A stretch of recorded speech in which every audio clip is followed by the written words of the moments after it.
Congratulations to the CSI chapter. That is the first chapter to get an award from the United Nations. And again, my congratulations to CSI chapter, because they are the first church in India, at least, I don't know about the world, who takes ecology and environment protection as a matter of faith rather than a program. Many others conduct meetings, conduct programs, but for them it should be a program. But Bishop Thomas announced here, it's not a program for the church, it's a matter of commitment, it's a matter of faith. Yes, that is the difference.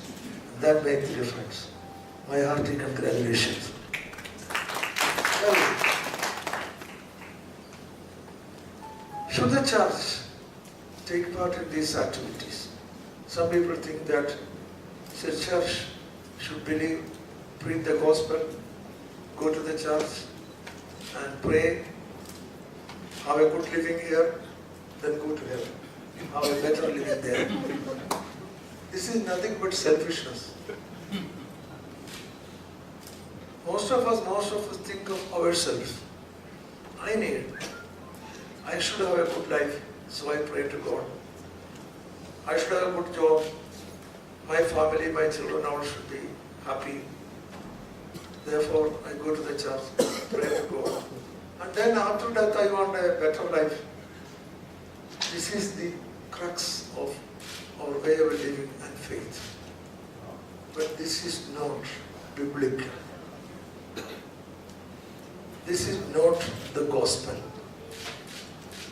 If we read the gospel, Bishop Mark Chrysostom, the person, perhaps the longest living bishop in the world over the years. One day he spoke in the Maraman Convention that don't read the Bible. Don't read the Bible. Then everybody was astonished why the bishop is saying don't read the Bible. Then the next sentence is study the Bible. Study the Bible. See the first chapter of Genesis, read. God created this earth. God, by His order, created the plants, then the animals, then the human beings. The sequence and orderings of science also says, God created the earth, heaven and earth was useless. That is what science also says. In the beginning, the earth was useless. It came out of a big bang, useless earth. Then, gradually started rains. Bible says in that order. Then plants, science says, Bible also says that order. Then animals, yes, Bible also says, science also says. Then life started in the ocean. Bible also says the Spirit of God worked in the ocean and life started there. Now, I said it by the way, but that's not my point. My point is that God said everything good. After creating the plants, He said good. After creating the animals, He said good. And finally created man and gave him all this. For what? Is it to destroy what God has found to be good? The man's primary responsibility is to protect what God has said to be good. God did not say the man only good. He said the plants. After creating the plants, He said, repeatedly the Bible says, He saw it good, He saw it. Am I correct, Bishop? Yes. If I am wrong, correct me. Repeatedly says. Why should it is said like that? He created the plants, said good. Then the animals said good. So all these are like you. My point is, Like you and me, every plant in the world is a creation of God. Every animal in the world is creation of God. And you have been given the authority to live here. Make use of it, but not to finish it, not to destroy it, but ensure its survival for the posterity, for the next generation. So you have to use it and at the same time protect it. Are we doing that? Why is all this environmental, why is all this problem today? Miss Sunit Narayan is a well-renowned environmentalist. She will forgive me when I say, see, we violated the direction of God and started exploiting the nature more than what is needed, taking for us. Our greed made us to amass wealth, exploit the nature more than what we need. And what happened today, the environmental degradation is nothing because of the greed of man, human being, of we people in over-exploiting the nature, plundering the nature. And what is the Bible says? I again come back to Bible because this is a CSI synod. What is the Bible says? Well, look at when the Jews were traveling to their holy land. In the desert, God gave them food from the heavens. But what was the direction? Take only for your day's requirement. Look at. Take only for your day's requirement. And someone took for 2 days and he was punished. Am I correct? He was punished.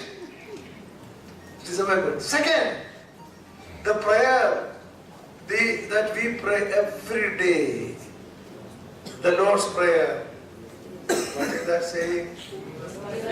Give us this day our daily bread, not for tomorrow.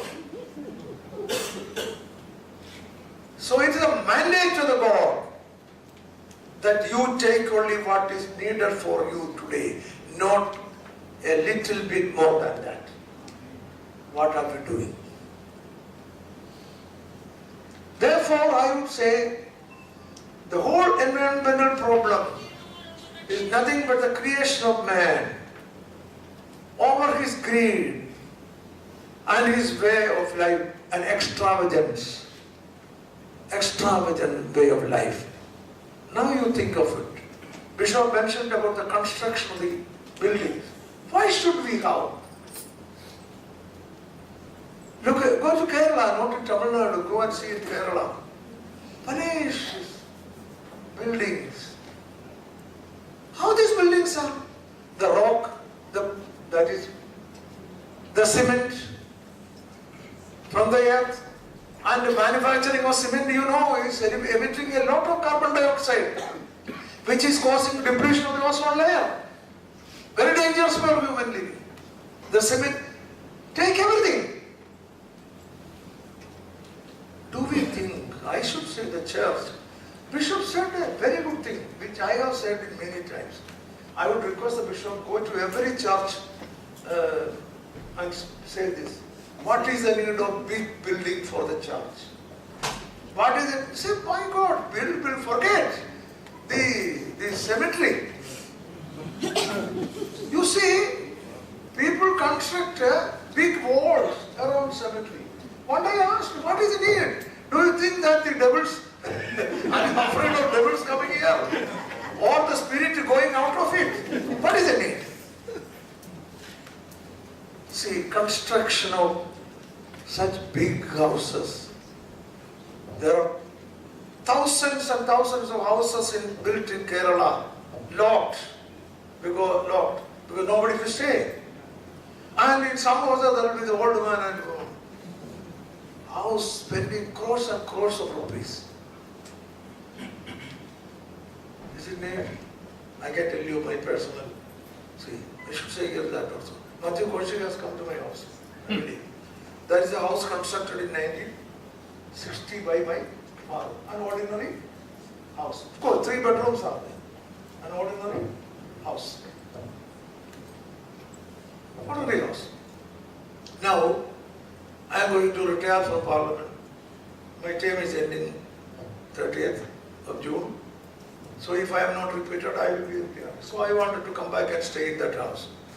It is in 1960 constructed house. It is already leaking.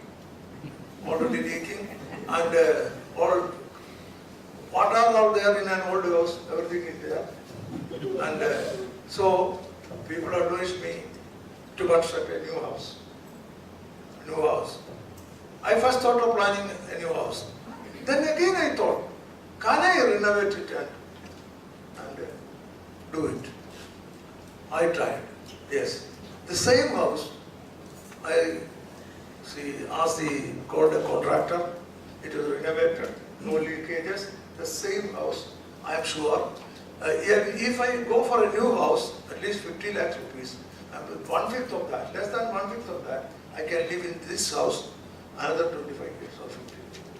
I did not consider. Simply because nothing but, that is, I believe, overexploiting the nature by big building construction is against the spirit of the gospel. That is all what I am saying. Now, therefore, environment is not to preach. Environment is not practice. You say live the gospel. I would say live the environment in your life by adopting a simple life. No matter how much you have, but how much you can spend.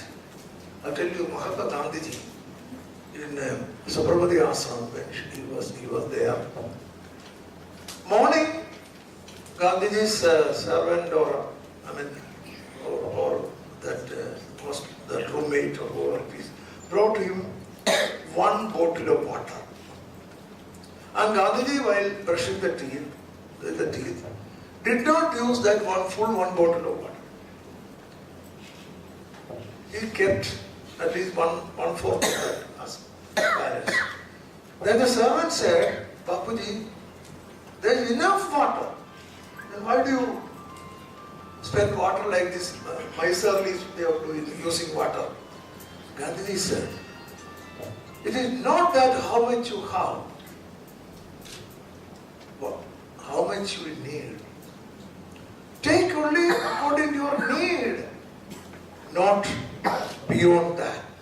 I think this is the philosophy.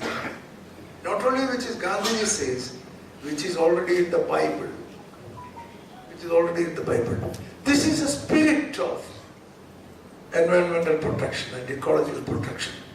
This is not a secular idea, it's a biblical idea, it's a theological idea. My second point is, this is for the very existence of humankind. Then second point is that this is needed. Forget the Bible, forget the philosophy, forget the theology, for the very existence of you. If you want to live here, if you want your children, grandchildren, for the posterity to be here, at least like this, then you have to take care of your ecology. So it is more than a question of a faith, it has become a necessity. Why it has become a necessity? You know, so for example, today, everybody has heard of global warming and climate change. People are asking what will happen? What will happen if temperature is increased? That is out of ignorance. The moment you upset the balance of the nature, you will not be able to live. Until you, for example, what is the impact of global warming? One impact I will say. So many, Sunita Narayan is here, she will explain. Say, suppose temperature rises and the glaciers melt. I have no doubt if 2-degree rise of temperature happens, I don't know, I hope, pray it will not happen. Tamil Nadu city will be under water. Nobody can live it. No, this Chennai city, nobody will be able to live. How?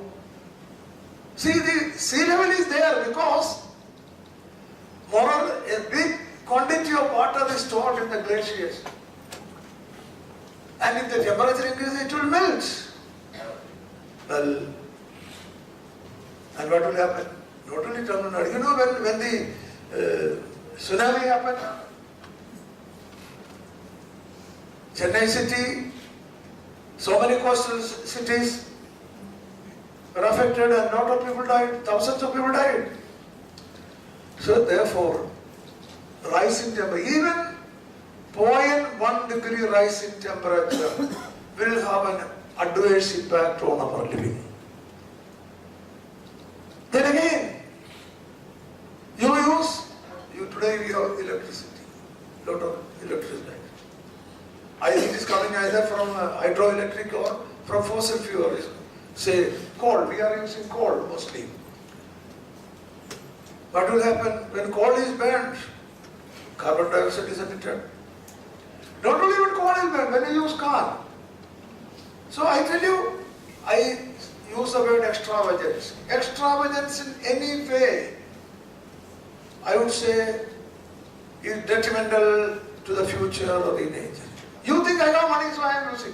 Somebody is having 5 cars. In America I am told that, well, I have also seen that each individual is having a car. They are doing the greatest disservice to the environment because each of these cars is burning fuel, fossil fuel, diesel or petrol, and which is emitting gases, dangerous, carbon dioxide, which goes above, affect our ozone layer. Very dangerous. If ozone layer is affected, there is ozone depletion. That means dangerous ultraviolet rays of the sun will hit us. That will cause diseases, including cancer, that can cause. So that also. So any kind of extravagance, overuse of anything is. Therefore, climate change, global warming is a challenge, is a threat to our very existence. Overuse of fossil fuel is a threat to our very existence. There is remedy for all this, but we are not going for that. So, for example, instead of solar, instead of this fossil energy, we can use solar energy. We should go in a big way to solar energy. In any case, my point is, extra over usage of anything is a challenge, is a threat to the very existence of humanity. Therefore, United Nations, have devised a new developmental program. Now, my third point is that there are a lot of development programs going on. A fight for development. There is a fight between environmentalists and developmentalists. That fight is there. I am neither here or there. But what I am saying is, I am in between. Because I am saying is, you cannot also stop development. But there is a way for development. There is a way that we should adopt. United Nations itself, now have devised what is called a Sustainable Development Goals. Earlier it was Millennium Development Goals. Say eradicate poverty, eradicate illiteracy. For all these, earlier it was Millennium Development Goal. But they brought it for 1 millennium. But now they have changed it to Sustainable Development. Because whatever may be the purpose of your development work, whether it is poverty eradication, whether it is illiteracy eradication, whether it is building houses for the poor, all should be on the basis of sustainable development, that is, considering the ecological, environmental aspect of development. So this is a message for the church also. when we go for developmental activities, every activity of ours should have the litmus test, whether it stands the test of environmental protection. Otherwise, I will say we will all be, our future generation will really be in trouble. If you take that yardstick, you will come to the conclusion that big churches spending crores of rupees unnecessary, big houses unnecessary. And you will also find that for our health and very existence, a simple living with the minimum needs of human being is a need of the hour. I don't know, for lack of time, I don't want to take more of your time. But therefore, I would say, this subject is very important for the very existence of human beings, very existence of humanity. I am very happy that CSI Church has taken it up as a mission, as a matter of faith, as a matter of commitment. I would urge upon the bishop, moderator, to talk to your fellow bishops in the other churches also, that they should also take up this subject as a matter of faith and as a matter of mission. That is the need of the hour. Otherwise, our future is in danger. It is not only that the church is all of us. It should be a people's movement. It should be a people's movement. I know Government of India is committed to all this. We have already adopted 1987 Montreal Protocol regarding the ozone layer depletion.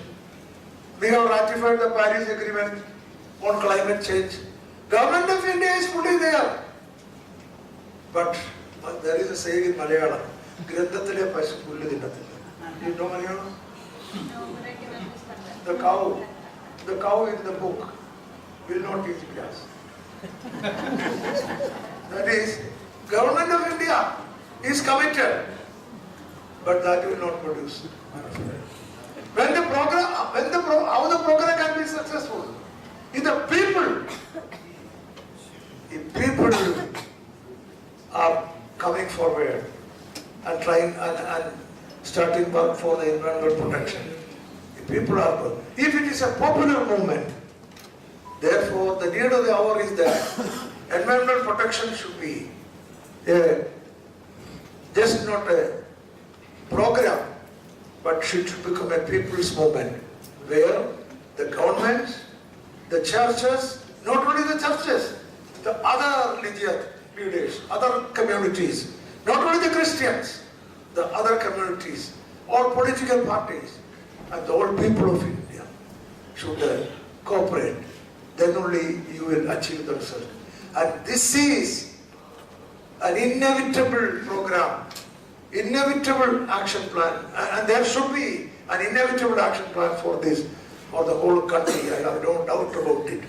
I thank the CSHR for taking the initiative in this and going forward with this program. But let other churches cooperate. Let other communities cooperate. Let the whole people cooperate. I take it as a human, as a people's movement. Otherwise, the very existence of man in this planet will be in danger. With these words, I conclude. I inaugurate this program. Thank you very much. Thank you, Professor.